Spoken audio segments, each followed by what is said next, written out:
En temas anteriores he ido explicando las razones históricas del desastre social y religioso que estamos viviendo, pero en el tema que nos toca hoy vamos a centrarnos en los conflictos y grandes estafas relacionados con la Banca Vaticana, las cuales estuvieron estrechamente relacionadas con la muerte de Juan Pablo I y cómo la muerte de este papa a su vez estaba estrechamente relacionada con el hundimiento del Banco Ambrosiano. Por lo tanto, en el tema de hoy vamos a intentar comprender que todos estos conflictos, no solo financieros, sino también religiosos, no fueron el resultado de una casualidad, sino la consecuencia de una serie de hechos que se inician a partir de la década de los años 60. Estamos hablando pues, de hace 60 y pico años, quizá algo menos. Por poner un ejemplo de esto que estamos hablando, la actual confusión que vive la Iglesia en todos los sentidos, no es un asunto actual, sino que es el resultado de este proceso histórico que ya he descrito en temas anteriores sobre la infiltración interior de la Iglesia, porque a partir de la década de los 60 hubo una infiltración masiva en la Iglesia de gente que ni tenía vocación, pero que se introdujeron con el fin de destruirlo todo.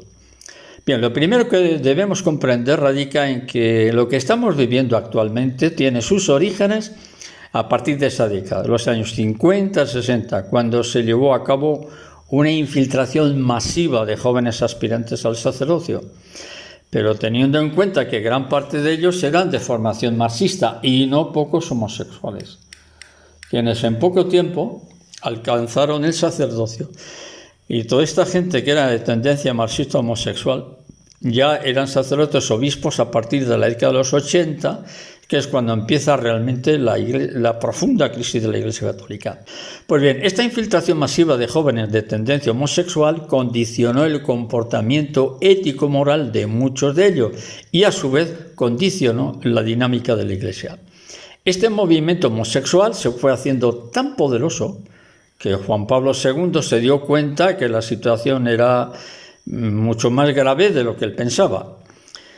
Con Benedicto XVI el tema ya era prácticamente incontrolable, hasta el punto de que un estudio realizado sobre la amenaza de muerte hacia Benedicto XVI, estamos hablando del 2012, ya había elementos suficientes para considerar que estaba preparado el asesinato de Benedicto XVI.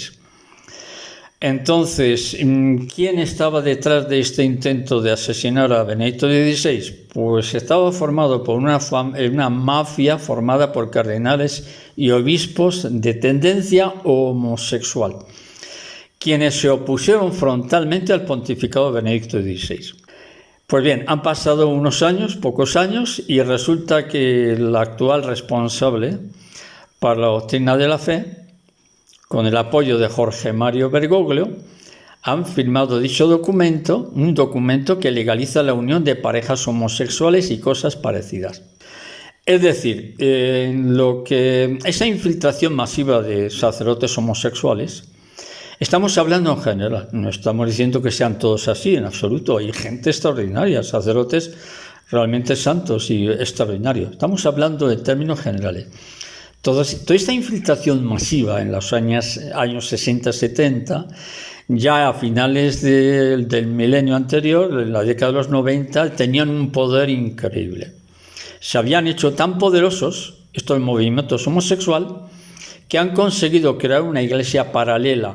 Por lo tanto, la firma del documento de Francisco con el responsable de la doctrina de la fe, el argentino Fernández, no es fruto de una casualidad, sino que esto ya venía estudiándose, venía forjándose desde hacía 40 o 50 años antes.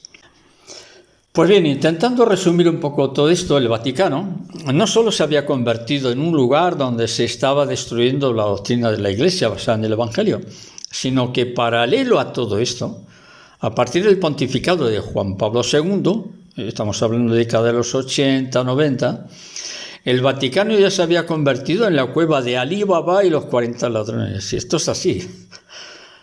Es decir, a partir de entonces, la década de los 80, 70, 80, 90, pero sobre todo la década de los 80, comenzaron a surgir numerosos escándalos basados en las finanzas vaticanas. De manera que se fueron descubriendo las maniobras de un grupo mafioso. Se empezó a descubrir, fue una de las cosas primeras que se fueron descubriendo. Un grupo mafioso muy poderoso italiano conocidos como P2 o P2. Este escándalo salió en las noticias de la prensa internacional, donde se fue confirmando que había un descubierto bancario, es decir, un agujero como los agujeros negros del espacio, un agujero financiero que superaba el equivalente a más de 1.000 millones de euros. Sería millones de euros en las cuentas actuales, pero en el ámbito de entonces pues sería casi aproximadamente a los 2.000 millones de dólares aproximadamente.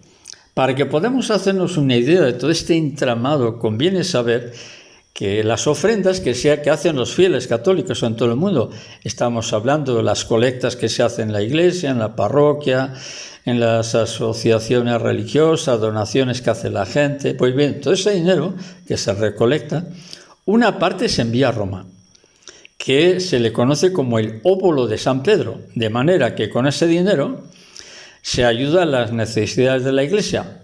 También se ayuda a personas desfavorecidas, se ayuda a los misioneros. En definitiva, es un dinero que está dedicado a obras de beneficio y ayudas variadas en todo el mundo. Pero resulta que con ese dinero dedicado a la ayuda de los demás, se descubrió que determinados personajes siniestros del Vaticano, estamos hablando de cardenales y obispos, sí, por supuesto, claro. El mal siempre está metido en todas las partes, aunque se vista de cardenal o se vista de mona. Pues bien, ciertos cardenales y obispos se habían destinado unos 700 millones de euros a comprar en otros países inmuebles de lujo. Naturalmente en inversiones multimillonarias, para beneficios de unos pocos clérigos de alto rango. Estamos hablando, esto no es muy lejano, ha sido hace unos pocos años. Pues bien, varios de los implicados son monseñores, obispos, protegidos de Francisco. Recuerdo ahora el nombre de Monseñor Becciu, Monseñor Edgar Peña, y hay algunos más que no me acuerdo de ellos. Todos ellos homosexuales, qué casualidad, y abusadores de jóvenes y niños. Pero son intocables. ¿Por qué son intocables? Porque Francisco los tiene protegidos.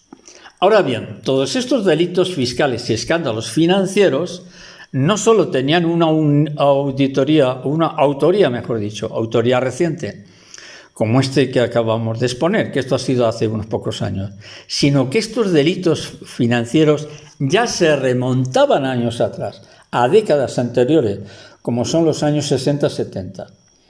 Así que retrocediendo unas cuantas décadas, concretamente al final del pontificado del Papa Pablo VI, es cuando empieza a descubrirse, es decir, estamos hablando ya a finales de la década de los 60, principios de los 70, se empieza a descubrir realmente el problema de las cuentas vaticanas, que a su vez fue la raíz, el origen de todos los escándalos que recientemente hemos ido conociendo, así como la consecuencia de todo lo que estamos viviendo actualmente, sin olvidar que ya por esos años la situación en las finanzas vaticanas eran realmente complicadas. Hago un paréntesis. El cardenal George Pell, australiano, que murió hace no mucho, murió a raíz de una operación quirúrgica, creo que era una operación de cadera. Le dijeron que no se operase en Roma porque peligraba su vida, que lo hiciera en Australia. Le aconsejaron eso y efectivamente no sobrevivió a la operación. ¿Por qué? Porque Monseñor George Pell fue uno de los que descubrió recientemente, estamos hablando ya, él lo descubrió hace unos 10 años, al principio cuando fue elegido por Francisco, para que hiciera un arreglo en las cuentas vaticanas. Descubrió un descubierto bancario de más de 2.000 millones de euros. ¿Y qué es lo que pasó? Que lo pagó con su vida. Sí, se dice que se murió, bien, muy bien, de acuerdo, pero en realidad lo eliminaron. Y esto ha sido recientemente. ¿Y dónde comienzan estos conflictos? En la década de los 60 o los 70, que son los escándalos que estamos revelando ahora. Pues bien, todo se desencadena hacia finales de la década de los años 70. Resulta que el Papa Pablo VI comenzó, ya en esa época, en los años 60-70, comenzó a observar que las cuentas del Vaticano no iban bien, que había muchas irregularidades. Así que, con el fin de aclarar la contabilidad de las cuentas del Banco Vaticano, nombró como responsable, como director del Banco Vaticano, y le nombró a Monseñor Marcinkus, de nacionalidad norteamericana. Le nombró titular, aun sabiendo que este obispo no tenía ninguna experiencia en el manejo de fondos económicos a nivel bancario. Era novato en ese aspecto. Y la trayectoria de Monseñor Marcinkus iba desde el año 1971 hasta 1989, casi 2 décadas.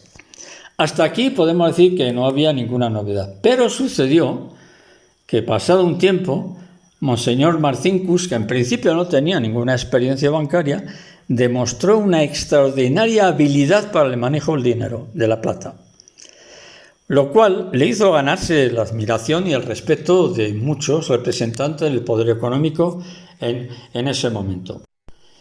De tal manera que llevó a cabo operaciones bancarias muy arriesgadas. Esta sería la palabra más exacta.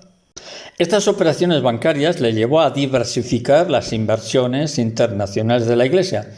Colocó dinero en Estados Unidos, en Canadá, Suiza e incluso en la República Federal Alemana.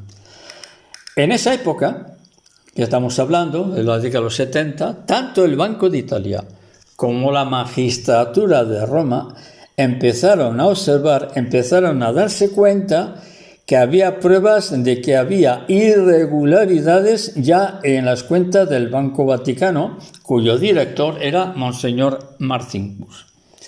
Y lo que se descubre consiste en que Michel Sindona, un poderoso banquero italiano, quien, por cierto, no solo pertenecía a la logia masónica P2, sino que también había pruebas de que pertenecía a la mafia, es decir, al crimen organizado.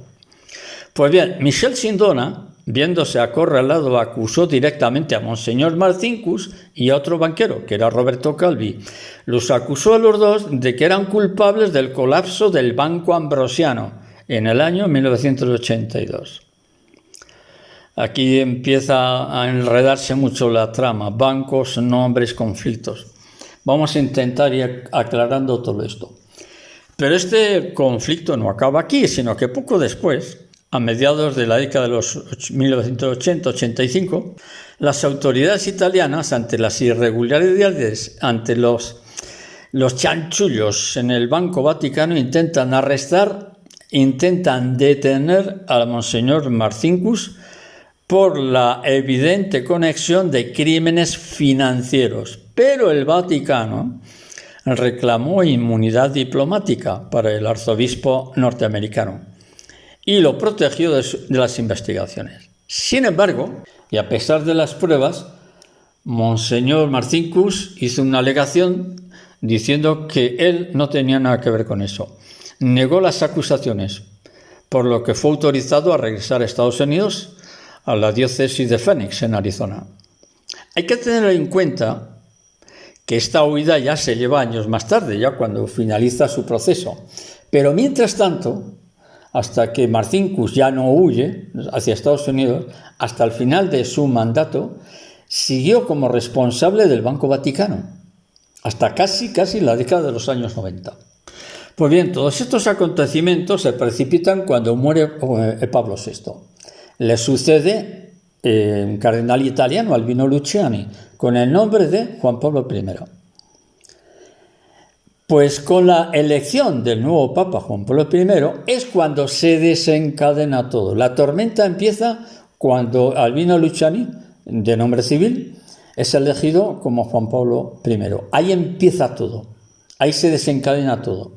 Resulta que Albino Luciani, el futuro Papa Juan Pablo I, deja su diócesis de Venecia para participar en el cónclave.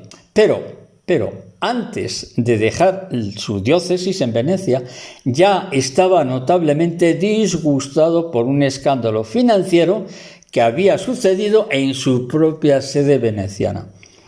¿En qué consistía el tema? Era un asunto muy grave, del cual él no era responsable. Es decir, le montaron un lío al bueno de Albino Luciani y de Juan Pablo I, pero él no tenía nada que ver. Pero le afectó de tal manera que poco tiempo después acababa con su propia vida. Acabaría con su vida, del disgusto que tenía. Estos hechos se remontan al año 1972, cuando todavía era patriarca de Venecia, arzobispo de Venecia. Mientras que era patriarca, algo sucedió y consistía en que el Banco Vaticano, en ese tiempo cuando él era patriarca de Venecia, el Banco Vaticano, que estaba dirigido por Marcinkus, vendió el Banco Ambrosiano, cuyo propietario era Roberto Calvi. Repito de nuevo, este Banco Ambrosiano también se le llamaba Banca Católica del Véneto, es decir, el Banco Ambrosiano también se le conocía como Banca Católica del Véneto. ¿Y qué es? Entonces, ¿qué es lo que desencadenó la tormenta que vino después? Pues que esta venta, la venta del Banco Véneto, que es el Banco Ambrosiano, se llevó a cabo sin la autorización del responsable de dicho banco, que era Monseñor Albino Luciani, porque estaba ese banco en su diócesis. Por lo tanto, como dependía de asuntos del Vaticano, de alguna manera, pues le afectaba, era responsable. Para que podamos entender un poco todo este lío, vamos a poner un ejemplo, que creo que lo vamos a entender mejor así. Supongamos que el vecino que conoce de toda la vida, tienes un vecino que le conoce de toda la vida, vive en el mismo edificio que tú. Pero resulta que tu vecino se junta con el director del banco donde tienes depositado el dinero. Y entre ambos, es decir, entre tu vecino y el director del banco, se ponen de acuerdo para vender tu domicilio. Y se lo venden a un agente inmobiliario, pero sin que tú sepas nada de nada, puesto que es algo secreto entre tu vecino y el director del banco. Lo único que sabes es que al cabo de unos días te llega un documento notarial donde se confirma que tu domicilio ha sido vendido a una inmobiliaria. Pero teniendo en cuenta que la venta de tu vivienda se ha tramado a tus espaldas, tú no sabías nada. Lo único que sabes es que te ha llegado un documento notarial donde se confirma que tu domicilio pertenece a otra persona, a otro propietario, y que tienes que abandonar tu vivienda, y tienes que abandonar los muebles, la ropa, lo tienes que dejar todo. O sea, te lo tienes que llevar, porque la casa ya no es tuya. Nos hacemos una idea de la estafa que te ha hecho tu vecino y el director del banco. Vamos, para tirarte de los pelos. Pues esto es lo que sucedió. Y es aquí donde surge la pregunta: ¿quién era el responsable de esta maniobra bancaria? ¿Quién era el responsable? Que se había llevado a cabo violando el procedimiento de seguir en estos casos. Pues el responsable no era otro que Monseñor Marcinkus, presidente del Banco Vaticano, quien lo había nombrado Pablo VI, pero que lo traicionó a Pablo VI, claro está. Pues bien, esta inmensa estafa financiera, totalmente ilegal, se había convertido en un fraude de miles de millones. Y este hecho fue el principio del durísimo enfrentamiento entre Monseñor Marcinkus y el que sería futuro Juan Pablo I. Ahora bien, llegado a este punto nos surge otra pregunta: ¿por qué se vendió la banca católica, es decir, el Banco Ambrosiano? Porque era el mismo nombre. ¿Por qué se vendió la banca católica del Véneto, saltándose la autoridad que en esos momentos estaba en manos del futuro Juan Pablo I? Porque él tenía la autoridad. Pues la respuesta es bastante sencilla, porque era un asunto todo de intereses bancarios. Resulta que dicho banco, el Banco Véneto, Banco Ambrosiano, se vendió porque estaba especializado en préstamos con bajo tipo de interés. Esto de los tipos de interés lo entendemos todos. ¿Por qué razón?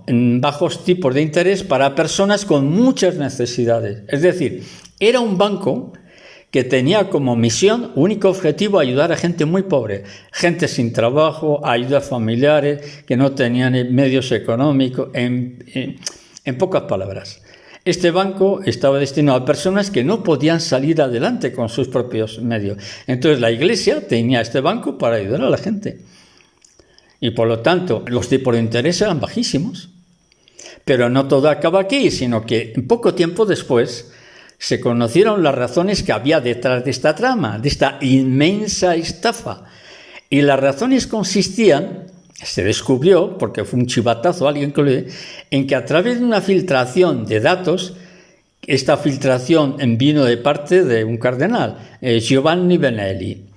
Giovanni Benelli, que tenía información confidencial, le dijo al futuro papa, le dijo a Albino Luciani, a Monseñor, le dijo que confidencialmente que existía un plan entre los más importantes banqueros, como Roberto Calvi, Michel Sindona, Marcinkus. Tenían ellos un plan para aprovecharse del amplio margen de maniobra que tenía el Banco Vaticano. ¿De qué estamos hablando? Pues muy sencillo. Estamos hablando de evasión de impuestos y de movimientos ilegales en los trámites bancarios. Pues bien, poco tiempo después de estos hechos, Albino Luciani, que era el futuro Juan Pablo I, era responsable de la diócesis de Venecia. Cuando es elegido Papa Juan Pablo I, a los pocos días de esto, Juan Pablo I aparece muerto. Estamos hablando de poco tiempo después de estos conflictos, de esta estafa bancaria. Le afectó de tal manera a este hombre que prácticamente lo destruyó. Entonces, los datos que había revelado el cardenal Giovanni Benelli, los datos que había revelado confidencialmente, y otros muchos que le pasó, por supuesto, fue surgiendo sobre la marcha. Y estos datos revelaban que la muerte de Juan Pablo I no era producto de una casualidad, sino que simplemente alguien lo había eliminado, alguien se lo había quitado del medio. Dicho en pocas palabras, lo eliminaron sin piedad. Ahora bien, hay otros datos que confirman la muerte de Juan Pablo I cuando este Papa, es decir, cuando Juan Pablo I le dice a Monseñor Marcinkus, personalmente se lo dice, y se lo dice también al cardenal francés Chambeloc. Por cierto, este cardenal masón, personaje realmente peligrosísimo, porque manejaba parte de las tramas vaticanas. Por lo tanto, cuando ya Albino Luciani es papa, le comunica personalmente a Marcinkus y a Jean Bilot que ya tenían que dejar sus cargos, que lo relevaba de sus cargos. Entonces, este enorme conflicto es lo que acabó con la muerte de Juan Pablo I. Y todo estaba estrechamente relacionado con la banca vaticana. Ahora bien, conviene tener en cuenta que paralelo a todos estos hechos, unos meses antes de la muerte de Juan Pablo I, el grupo terrorista italiano, conocido como la Brigate Rosse, la Brigada Rojas, había asesinado al primer ministro italiano Aldo Moro. Estamos hablando de hechos paralelos, como cortando una escena y nos vamos a otra escena en el cine, ¿no? Habían asesinado al ministro italiano Aldo Moro, que por ese entonces era el líder de la democracia cristiana y, por cierto, amigo íntimo personal de Pablo VI. ¿A qué viene este dato sobre la muerte del que fuera primer ministro italiano, asesinado por la Brigada Roja, si estamos hablando del tema de las finanzas vaticanas? Pues todo apunta a que salió información que llevó a la sospecha de que muy posiblemente Juan Pablo I había sido eliminado siguiendo las órdenes de alguien. Es decir, se dieron distintas versiones de cómo encontraron muerto al Papa. Luego, al darse distintas versiones de su muerte, hacía sospechar casi sin duda que lo habían asesinado. Una versión decía esto, otra versión decía la otra, y la otra versión no coincidía ni con la primera ni con la segunda versión. Entonces, evidentemente, las sospechas eran claras, lo habían asesinado. Sin embargo, esta sospecha se confirmará muchos años después, cuando hace solo unos pocos años aparece un libro escrito, esto ha sido hace muy poco, ahora unos 8 o 9 años, aparece un libro escrito por un sicario de la mafia neoyorquina, es decir, un sicario que pertenece a la mafia neoyorquina, al crimen organizado. Estamos hablando de que este sicario es Anthony Raimondi, quien a sus 68 años de edad confirmó que él personalmente, esto está escrito, es un libro, se puede adquirir en Amazon o en alguna librería, afirma que él personalmente ayudó a matar a Juan Pablo I, no Juan Pablo II, en el año 1978. Son muy interesantes las declaraciones de este mafioso Anthony Raimondi, porque confirma que él participó en el asesinato del Papa, es decir, lo dice, sí, yo participé. Pero claro, surge una pregunta, ¿cuáles eran las razones de fondo que llevaron al asesinato de Juan Pablo I? La respuesta de este sicario de la mafia confirma que detrás de todo esto estaba la inmensa estafa bancaria de más de $1.000 millones que hemos mencionado antes.